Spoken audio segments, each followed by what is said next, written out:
Guys, I am so excited to teach you how to read the Bible in this specific Bible study walkthrough. We're in Proverbs 3. As you can tell, we've done some work. And so we're in Proverbs chapter 3, starting in verse 33. If you want to learn how to read the Bible, you're a beginner, you're what you'd call an advanced seasoned saint, wherever you're at on the spectrum, I pray this blesses you. And I know at the end of this, whatever Bible study skills you have already will be sharpened and developed even more, if not already present, and you might even gain some new skills you didn't previously have. And so let's get to it. Proverbs 3, starting in verse 33. It says, "The Lord's curse is on the house of the wicked." Now that sounds a little harsh at first, but there's a reason, okay, building up to this. Solomon, the wise father, you might say, father figure, is writing to his son and any future children of wisdom who will heed his words. But he blesses the dwelling of the righteous. So what I want you to pay attention to when you read the Bible, and I think I said this in the last video, one of my favorite things to pay attention to in the Bible are transition words such as but, yet, therefore. In other words, it notes a change in direction of the sentence and thought. And so what I want you to notice is that this, I think in grammar it's technically called a contraction or something.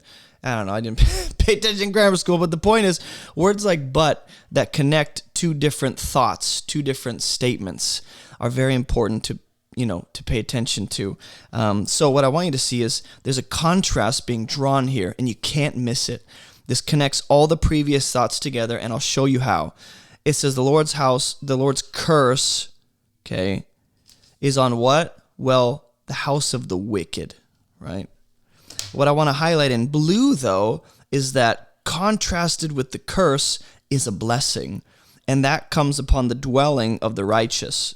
Now, something to ask as you read the text of Scripture, I like asking questions because it helps me dive into the deeper meaning of the text. If you don't ask questions, you won't arrive at the right answers. So I've actually done some Bible study workshops teaching people how to ask the right questions, but one question that comes to mind for me is, why is this about the person's house?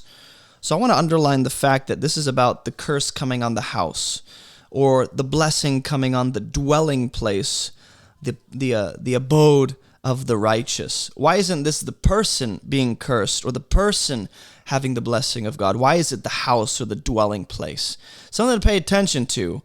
Now, something that I think initially comes to mind is the fact that someone who is wicked, right, is probably in their household, their family, they're probably going to be raising kids that inherit those wicked ways if those kids don't change, right? So the wickedness of the father or whoever's leading the household, that's going to be passed on generationally. Of course, kids can change that, but the statement still stands that this house is under the curse because of the fact that it's a wicked person or a wicked group of people. It might be a wicked family. The name is often symbolically represented in the house, the name of a family, the reputation, and the actual dwelling place can be, symbolically represented by the house.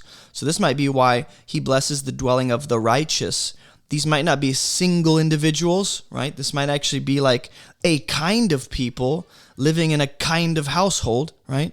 There's a lot of times in the New Testament and the Old Testament where households, family units are either, curses brought upon them or a blessing. And so pay attention to that in the Bible. That's something that happens quite a bit. Now, I want to connect this verse to what's already been said. And I want to remind you, if you didn't watch the last episode, is that Solomon has pretty much said, look, the Lord will be your confidence. If you can't see it, it says, the Lord will be your confidence when you actually apply wisdom and walk in his ways. He's your confidence. Then he'll go on to list off all these things you should not do. Like, to walk in the wisdom of God means you're actually rejecting certain things. Don't withhold good. Don't, tell your neighbor, come and get what you need later. Don't plan evil against him. Don't, fight with people for no reason. Don't envy people who are wicked and devious and abominations to God, right? The upright are in his confidence. And then we get to verse 33. So when you read the Bible, these, especially like wisdom literature, like Proverbs, the temptation for us is to take this statement or this verse in isolation from the rest of the surrounding context. That's the temptation for us, is to just look at this as one piece instead of seeing it as part of an entire puzzle, right? This is not an isolated verse. It actually connects to what has already been said.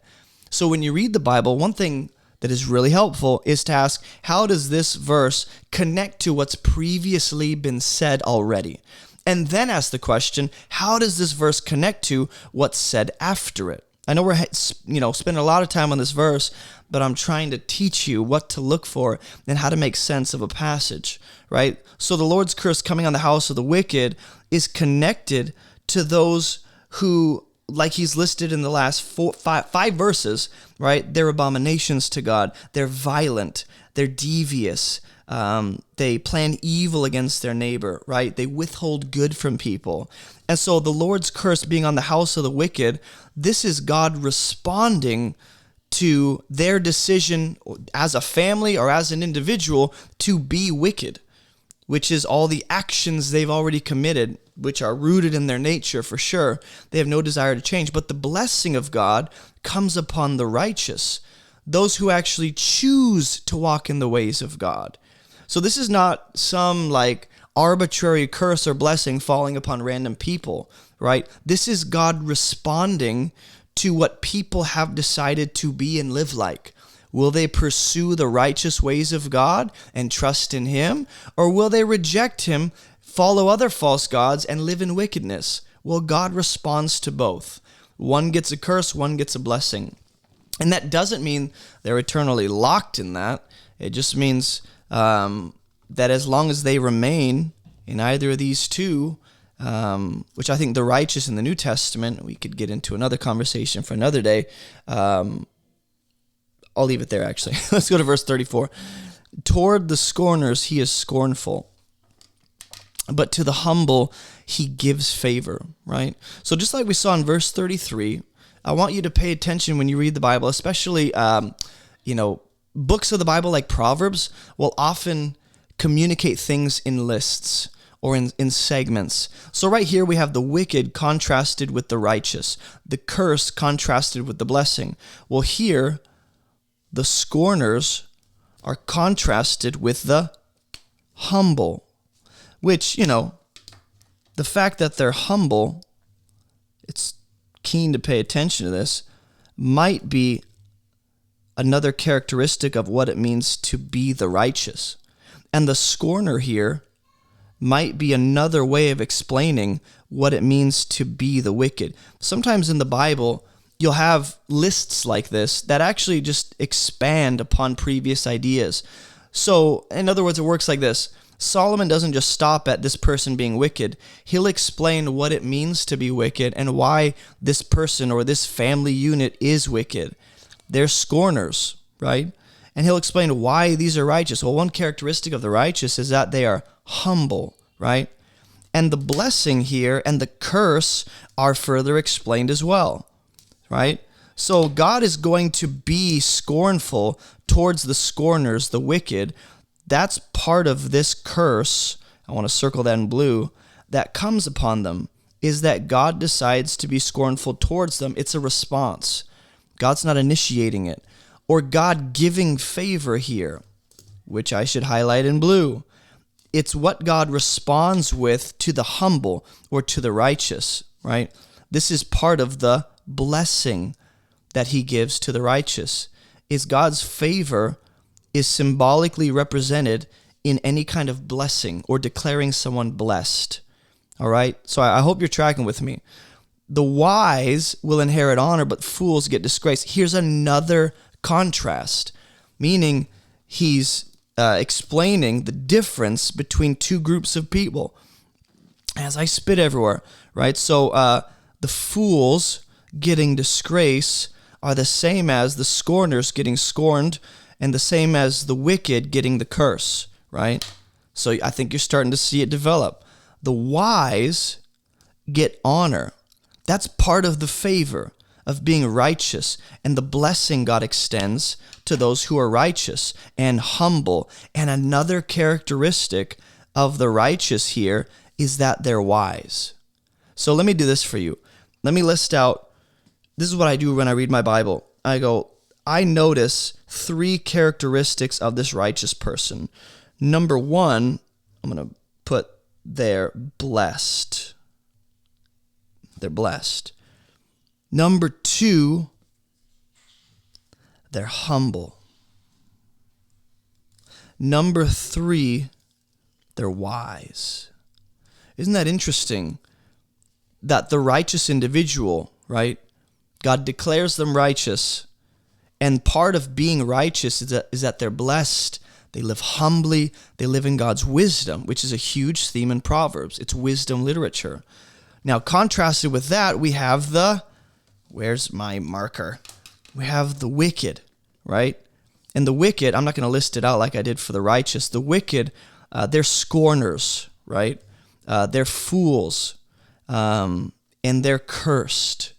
Those are the 3 characteristics of them. And then you can even break down the blessing of the righteous even more. The blessing is that they get God's favor.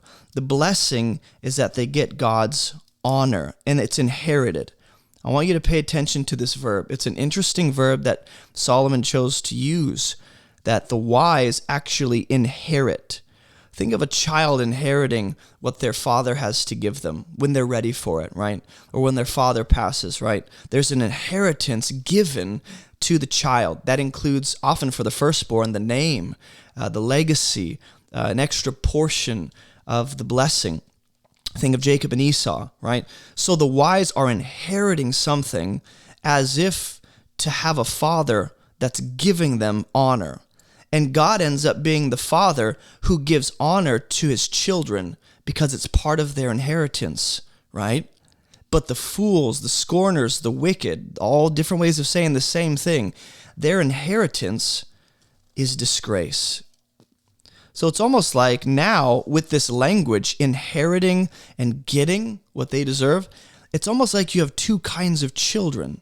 And I want to bring you back to Genesis because a lot of the ideas in Scripture will find their root in Genesis 1 through 8, especially 1 through 3. So think in Genesis chapter 3, God tells the serpent that his offspring, the children of the serpent, will be at enmity or in hostility to the children of the woman, or the exclusive offspring that comes from her, that being Jesus. So all down the line of Scripture, you have the children of, I guess the good promised seed versus the seed of the serpent. And here you kind of see that theme being put forth as those who reject wisdom versus those who actually walk wisely, humbly, under the favor and blessing of God as righteous. So I hope this added something to your Bible study tool belt. We'll continue in Proverbs chapter 4 in the next Bible study walkthrough. I pray this was a blessing to you. Hey, if you guys didn't know, we have a free 40-day Bible study skills program. In-depth, self-paced. It's individualized. You'll fill out your own Bible study plan on your own. You can take an 11-day program. You can take the 27-day program, whatever you're comfortable with. And I know that it'll be of value to you who really want to learn how to read the Bible. You can also check out everything we have at abovereproachministry.com. All those links are in the description below. Thanks for watching, and I'll see you guys in the next Bible study walkthrough.